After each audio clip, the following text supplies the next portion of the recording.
Conscious mind કોને કહેવાય? નો idea. Conscious mind અત્યારે તમે જે સાંભળી રહ્યા છો, તમે જોઈ રહ્યા છો, બરાબર, તમે જે કામ કરો છો આ તે બધું ભણો ભણો લખો બધું કોન્શિયસ માઇન્ડમાં આવ્યું.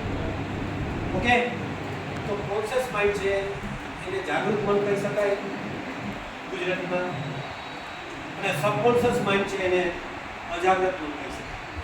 તો કોન્શિયસ માઇન્ડ 14 વર્ષ પછી ખુલે.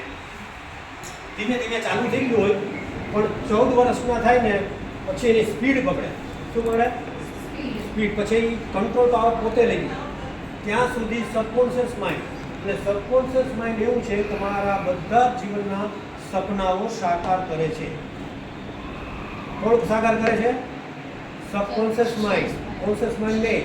કોન્શિયસ માઇન્ડ તો એને બધી ડિટેલ આપશે, ફાઇલ આપશે, ભાઈ આ કરવાનું છે, આ બિલ્ડિંગનો નકશો આપશે, તારે બિલ્ડિંગ બનાવવાની, તારે આ કરવાનું, તારે બધું કોન્શિયસ આપશે. પણ સાકાર કોણ કરશે? ડન કોણ કરશે? સાઇન કોણ કરશે? મટીરિયલાઇઝ કોણ કરશે? Subconscious mind. બોલવાનું છે બધા.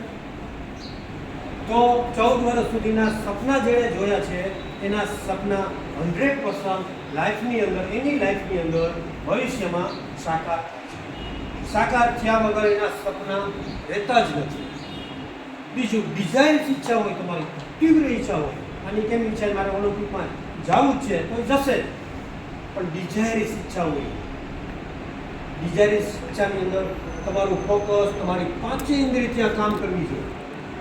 તમારું શરીર, તમારું મન, તમારું બુદ્ધિ, તમારું ફોકસ બધું એક જગ્યાએ કામ કરવું જોઈએ. અને એની એક ખાલી કામ નહીં, એની સાથે લગાવ હોવો જોઈએ. લગાવની છે પ્રેમથી કરવું જોઈએ. તમારી કોઈ ગેમ હોય, તમારી કોઈ પણ તમે કાંઈ અધર કાંઈ કરતા હોય તો એની અંદર તમારી રુચિ હોય છે.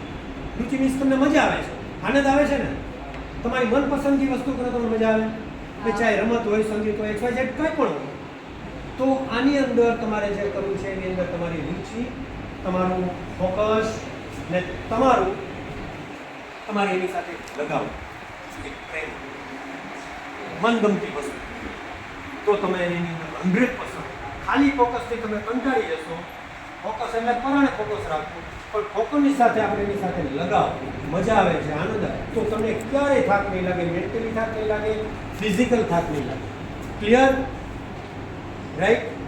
યસ, નો? યસ. હવે આપણે એક પ્રયોગ કરશું. આપણે પ્રયોગ કરીએ. Not pen